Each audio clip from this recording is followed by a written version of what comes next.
menggunakan pola presentasi seperti ini. Mudah-mudahan tahun depan ada perubahan yang lebih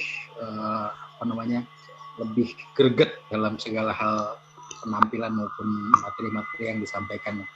Nah, Bapak Ibu sekalian, saya Kong Sumantri dari Depok akan memulai presentasi ini dengan memberikan pengantar mengenai apa yang dunia butuhkan saat ini dan dunia butuhkan di masa yang akan datang. Jadi begini ceritanya, Bapak Ibu sekalian, edukasi kripto aset adalah tentang sesuatu yang dibutuhkan oleh dunia pada saat ini dan dibutuhkan juga di masa yang akan datang. Tentu saja kita sebagai penghuni dunia harus senantiasa mempertahankan diri dan bisa hidup sesuai dengan zamannya. Kita tahu bahwa perubahan dunia sangat cepat sekali, dimulai dari zaman batu dulu, zaman berburu, di mana orang-orang yang bertahan hidup pada masa itu adalah orang-orang yang bisa berburu. Nah, kemudian zaman berubah lagi menjadi zaman agrikultur atau zaman bercocok tanam, di mana orang-orang sudah tidak lagi nomaden, tidak lagi berpindah dari satu tempat ke tempat lainnya, tapi dia membuka lahan, bercocok tanam, membuat pertanian dan sebagainya, sehingga orang-orang yang memiliki aset lebih, orang-orang yang kaya pada saat itu adalah orang-orang yang memiliki lahan yang luas dan seterusnya. Nah, kemudian pada perubahan zaman berikutnya masuk ke zaman industri, zaman manufakturing, di mana orang-orang yang melek era adalah orang-orang yang memiliki usaha-usaha atau perusahaan-perusahaan, pabrik-pabrik yang memproduksi banyak-banyak barang kebutuhan manusia. Nah, kemudian era informasi berubah lagi, atau era industri berubah lagi, memasuki era informasi. Era pada saat ini dimulai pada tahun 90-an, era internet dan big data, di mana pada masa ini semua kehidupan hampir semua sisi kehidupan manusia bisa dilakukan melalui gadget Anda ya. Pada era sekarang, pada saat ini, pada era industri 4.0, maka connectivity, kemudian smart teknologi, cloud computing, big data dan seterusnya telah mempengaruhi seluruh sisi kehidupan manusia. Nah, kita sebagai manusia yang hidup pada zaman ini tentu saja harus berubah atau punah. Kalau tidak bisa berubah, maka Anda pasti akan punah gitu ya. Nah, kita kenal terlebih dulu cara perubahan dunia itu, perubahan teknologi dari zaman batu sampai dengan era informasi terakhir itu adalah tentu saja mengubah cara bertransaksi seluruh manusia di dunia ini. Pada zaman pertama kali manusia bertransaksi dengan menggunakan istilahnya tukar-menukar atau barter. Orang-orang yang berfokus di pertanian, dia akan ketika memerlukan daging, maka dia akan menukarnya dengan peternakan, dengan ayam misalnya, dengan buah-buahan, dengan ayam dan lain sebagainya. Kemudian masuk ke era berikutnya, zaman berubah lagi, di mana pada saat itu sudah ada warung, jadi orang-orang yang memiliki barang-barang produksi dia tempatkan di warung, dan orang-orang yang memerlukan atau konsumen-konsumen yang memerlukan dia akan mendatangi warung dan membeli barang-barang produksi dari toko, warung atau pabrik tersebut. Nah, kemudian zaman berubah lagi, era informasi sekarang, manusia bisa berbelanja, bisa menjual, bisa membeli, bisa bertransaksi melalui gadget ya. Itu di mana-mana tempat Anda berada bisa dilakukan apapun transaksi yang Anda lakukan, bisa jual beli, bisa trading, bisa apapun itu, tidak perlu harus pergi jauh kemana-mana gitu. Dan kita kenal pada era industri 4.0 ini banyak sekali pemilik-pemilik perusahaan online yang menguasai pasar internet, antara lain misalnya katakanlah Bukalapak, Tokopedia, Diona, Zalora dan seterusnya. Kita perlu pakaian, kita misalnya pesan di toko-toko tersebut. Kita perlu rumah, bisa mengiklankan di OLX, kita bisa beli juga di sana di OLX misalnya.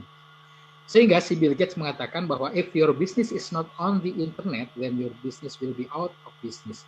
Jika bisnis Anda saat ini tidak ada di internet, tidak termasuk di internet, maka siap-siap saja Anda akan kehilangan bisnis Anda. Nah, jadi jangan khawatir, karena sekarang internet sudah hampir bisa didapatkan di mana-mana. Masukkan bisnis Anda ke dalam internet. Anda mau jual laptop bekas, mau jual sepatu baru, sepatu bekas misalnya, atau misalnya Anda mau apapun itu, jual rumah, jual perhiasan dan seterusnya, bisa melalui internet. Dan kemudian juga yang unik adalah nanti kita akan mengenal kripto aset di era 4.0 ini. Nah, Bapak Ibu sekalian, memperkenalkan di teknologi 4.0 ini ada yang disebut dengan blockchain. Nah, teknologi blockchain ini sebelumnya, maaf terlewat. Nah, blockchain adalah database terdistribusi yang menyimpan informasi dalam bentuk transaksi dalam blok yang ada di berbagai komputer di seluruh dunia. Nah, secara acak bersamaan melalui jaringan internet. Hal ini disampaikan oleh Bung Jet ya, blockchain law profesional. Dan ini adalah salah satu teknologi yang ada di teknologi 4.0 yaitu blockchain. Saking amannya blockchain, salah satu bank terbesar di Indonesia yaitu Bank BNI, dia sudah menggunakan teknologi blockchain ini sejak tahun 2018 untuk apa? Untuk meningkatkan bisnis trade finance dan remittance-nya. Jadi khusus trade finance dan remittance-nya sejak tahun 2018 BNI sudah menggunakan teknologi blockchain. Tentu saja ini sangat aman, saudara-saudara sekalian. Kemudian mengenal aset dari zaman dulu sampai zaman sekarang ini. Aset dikumpulkan oleh manusia sejak zaman dulu dimulai dengan yang namanya investasi tanah. Ya kan, di mana-mana tanah selalu saja harganya terus meningkat setiap tahunnya, tidak ada harga tanah yang turun kecuali kepepet. Pepet BU banget, nah baru dijual di bawah pasaran biasanya. Nah, kemudian setelah investasi tanah ada lagi investasi yang lainnya yaitu rumah properti. Tentu saja rumah properti ini adanya di atas tanah dan ini bisa merupakan investasi yang lebih liquid dari tanah, karena ada bangunan tadi itu. Nah, ada lagi yang lebih liquid investasi yang dikumpulkan oleh umat manusia di dunia ini yaitu gold atau emas. Nah, investasi emas ini tentu saja lebih liquid daripada aset sebelumnya yaitu emas dan rumah dan tanah. Kemudian ketika era informasi bergulir lagi, maka ada lagi satu investasi yang ini yaitu saham, surat berharga. Nah, di sini likuiditasnya juga lebih liquid daripada emas yang tadi itu.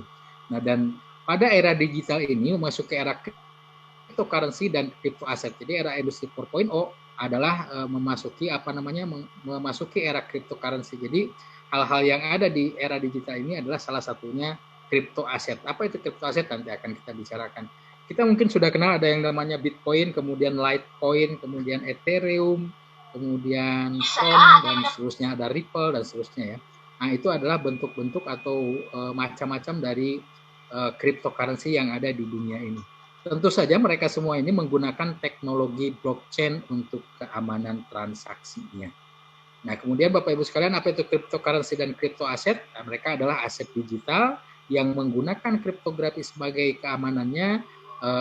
Cryptocurrency atau crypto aset itu adalah aset digital yang tidak tersentralisasi, artinya itu terdesentralisasi di mana-mana ada dan tidak ada institusi, lembaga atau pihak ketiga yang menguasai dari satu cryptocurrency atau crypto aset itu.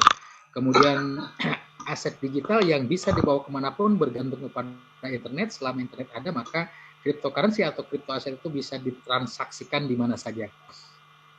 Kemudian transaksinya apa? Transaksinya sangat terbuka dan bisa dilihat melalui public ledger atau buku besar publik yang bernama blockchain tadi ya.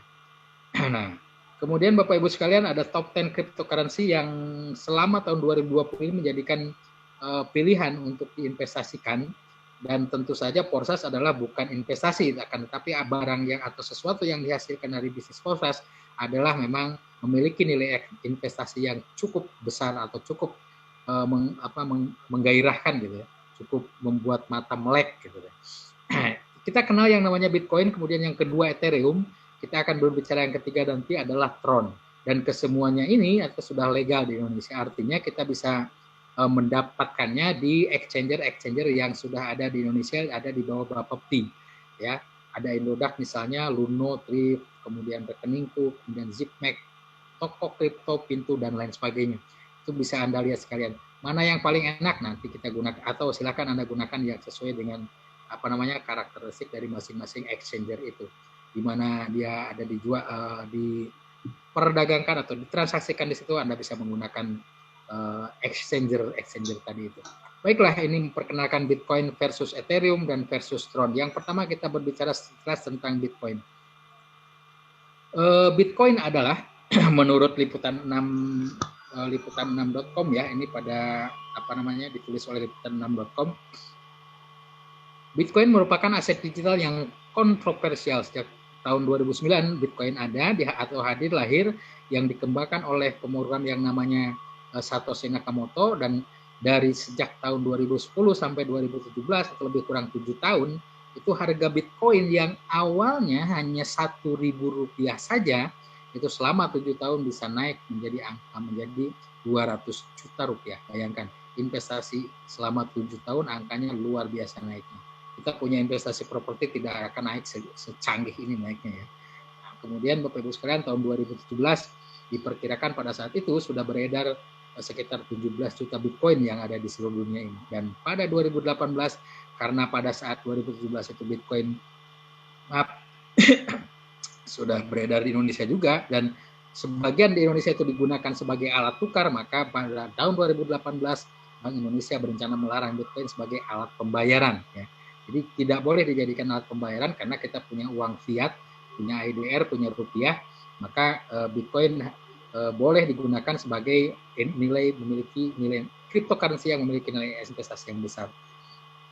Dan kemudian pada tahun 2124 diprediksi perkiraan jumlah Bitcoin yang beredar adalah mencapai puncaknya, yaitu sekitar 21 juta Bitcoin. Katanya pada saat itu, mudah-mudahan kita masih bisa hidup di dunia ini dengan sehat gitu ya. 2124 itu satu Bitcoin bisa membeli satu unit Lamborghini. Lamborghini sekarang berapa harganya? 4,5 ya. Nah, sekitar itulah kira-kira. Sekarang baru 260 jutaan rupiah satu Bitcoinnya per sore tadi. Nah, kemudian Bapak Ibu sekalian, ada yang kedua, yaitu kita bicara tentang Ethereum. Perkenalkan, Ethereum dan Tron adalah platform software open source yang dasarnya adalah teknologi blockchain yang memungkinkan para developer membangun dan menyebarkan aplikasi desentralisasi seperti smart contract. Jadi pada teknologi Ethereum, blockchain Ethereum dan blockchain Tron ini, yang mereka atau blockchain Ethereum menggunakan koinnya ETH atau Ether, dan blockchain Tron menggunakan koinnya ada TRX atau Tronix, adalah platform open source tadi. Jadi semua developer yang bisa membangun aplikasi smart contract di sana. Nah, siapa yang menemukan si Ethereum sebenarnya? Si Ethereum ini diperkasai oleh namanya Vitalik Buterin pada akhir tahun 2013 dan dimulai operasinya atau penjualannya pada 2015. Nah, kemudian kalau Tron itu sendiri atau dimulai pada akhir tahun 2017 oleh yang namanya Justin Sun. Ini disampaikan oleh saudara atau Bung Jeb, seorang blockchain law profesional. Nah, kenapa kita harus berinvestasi Ethereum atau Tron atau Bitcoin tadi ya? Terutama nanti Korsas akan berbicara tentang satu aset. Ada dua aset di sana yang akan dibicarakan Korsas, yaitu Ethereum dan Tron. Dan kenapa kita harus investasi itu? Karena nilai investasinya, kecuali lihat grafik ini, 1 Januari 2020 harga Ethereum itu besarnya sebesar Rp1.865.000. Nah, kemudian 8 bulan kemudian pada Agustus 2020 itu harganya mencapai Rp5.845.000. Dan November kemarin, beberapa hari yang lalu, itu angkanya sampai dengan Rp8.408.500.000. Nah, sekarang saya kira angkanya masih di kisaran Rp8.500.000 itu. Jadi betapa tingginya lompatan atau nilai keuntungan yang dihasilkan oleh cryptocurrency Ethereum ini, sehingga layak dijadikan satu investasi dari cryptocurrency yang akan kita bahas nanti di bisnis kita ini, bisnis Korsas ini. Nah, Bapak Ibu sekalian, kemudian satu lagi, Kompas.com menulis pada bulan September 2020, ketika ada pandemi, harga aset kripto Ethereum, khusus Ethereum, dia melihat lonjakannya sampai dengan 200%. Kalau dibandingkan dengan sekarang, tentu saja sudah lebih dari 200% ya. Dulu dia bilang ini pada harga 3 jutaan ya Ethereum itu.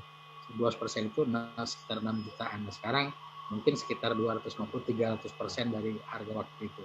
Kenapa demikian? Karena itulah namanya kripto aset atau cryptocurrency punya kelebihan yang luar biasa, dia tidak terpengaruh yang namanya pandemi. Nah, kita tahu bahwa Ethereum itu sendiri digunakan oleh banyak aliansi perusahaan yang menggunakan Ethereum untuk transaksi bisnisnya. Antara lain adalah ada Ing Insurance, kemudian Intel, kemudian JP Morgan, ada Santander, kemudian Sing, dan lain-lain. Perusahaan-perusahaan besar di dunia, termasuk bank-bank juga, menggunakan Ethereum untuk transaksi di antar perusahaan mereka. Nah, kemudian satu lagi, Tron. Tron adalah statistiknya seperti ini, lahir dari 2017 tadi. Nah, Tron pernah memiliki teknologi secara teknis yang jauh melebihi Ethereum atau penyempurnaan dari Bitcoin dan Ethereum, sehingga secara teknis itu Tron mampu bertransaksi sangat banyak dalam waktu sekian per sekian detiknya. Itu nanti kita bisa lihat, bisa kita bahas secara teknis di acara tersendiri ya. Dan Tron sendiri pernah mencapai harga tertinggi di Rp4.423, sekarang belum sampai lagi ke sana. Sekarang itu harganya di kisaran 435 sampai dengan Rp450. Nah, kalau digunakan trading itu lumayan cukup menggembirakan gitu ya hasil dari Tron ini. Nah, Bapak Ibu sekalian, demikianlah tiga nilai atau tiga cryptocurrency yang saya perkenalkan tadi. Yang akan kita bahas nanti adalah yang terakhir ini, yaitu Tron, yang akan dibahas oleh pembicara setelah saya. Dan bagaimana caranya kita bisa memperoleh cryptocurrency tersebut, yaitu dengan cara berkebun kripto aset dengan mengikuti program Forsas. Program Forsas adalah program untuk berkebun kripto aset. Jadi bagaimana caranya menghasilkan kripto aset yang banyak, yang berbuah manis dan bisa dipanen kapan saja, ya ikutilah program Forsas. Nah, program Forsas itu sendiri istilahnya adalah kita berkebun dan membangun aset. Tentu saja untuk membangun aset kita membutuhkan yang namanya investasi uang untuk membeli bibitnya, membeli pupuknya, dan seterusnya. Seperti halnya kita berkebun. Membeli bibit berarti kita menggunakan Ethereum atau menggunakan Tron nanti untuk tempat kita berkebunnya. Memulai bisnisnya ini menggunakan Tron. Berapa Tron nanti kita bicarakan. Sangat-sangat terjangkau sekali. Kemudian juga dalam membangun aset kita memerlukan investasi waktu, kita menginvestasikan waktu kita untuk membangun aset kita, untuk membangun jaringan kita, untuk membangun kekompakan dari komunitas yang kita miliki, sehingga satu sama lain memberikan keuntungan, yang saling memberikan keuntungan antara satu dengan yang lainnya. Kemudian kita juga perlu investasi pikiran, kita memikirkan bagaimana caranya supaya bisnis ini berjalan dengan baik, kemudian mengajak orang lain untuk memperkenalkan bisnis ini, memikirkan apa yang kita diskusikan misalnya, atau berpikir tentang teknologinya dan lain-lain. Tiga investasi inilah yang akan menghasilkan aset pohon kripto yang bisa dipanen kapan saja di halaman rumah kita. Tentu saja dengan memiliki aset kripto ini, maka solusi dan permasalahan terutama terkait dengan finansial Anda tentu saja akan terbantu dengan sangat sangat terasa sekali bantuannya gitu ya. Nah, Bapak Ibu sekalian, demikian pengantar dari saya tentang edukasi kripto aset, ya kan. Nah, Bapak Ibu sekalian, pembicara kedua setelah saya adalah Pak Adrianus Dian Susanto. Beliau posisi saat ini di Bandar Lampung, sudah tampil dengan baju biru yang sangat anggun, ya kan. Kemudian beliau ini adalah salah seorang leader yang memulai bisnis Forsas ini di Indonesia. Jadi sejak Juni 2020 ketika Forsas masuk ke Indonesia, nah yang memulai salah satunya adalah Pak Dian ini. Pak Dian jaringannya sangat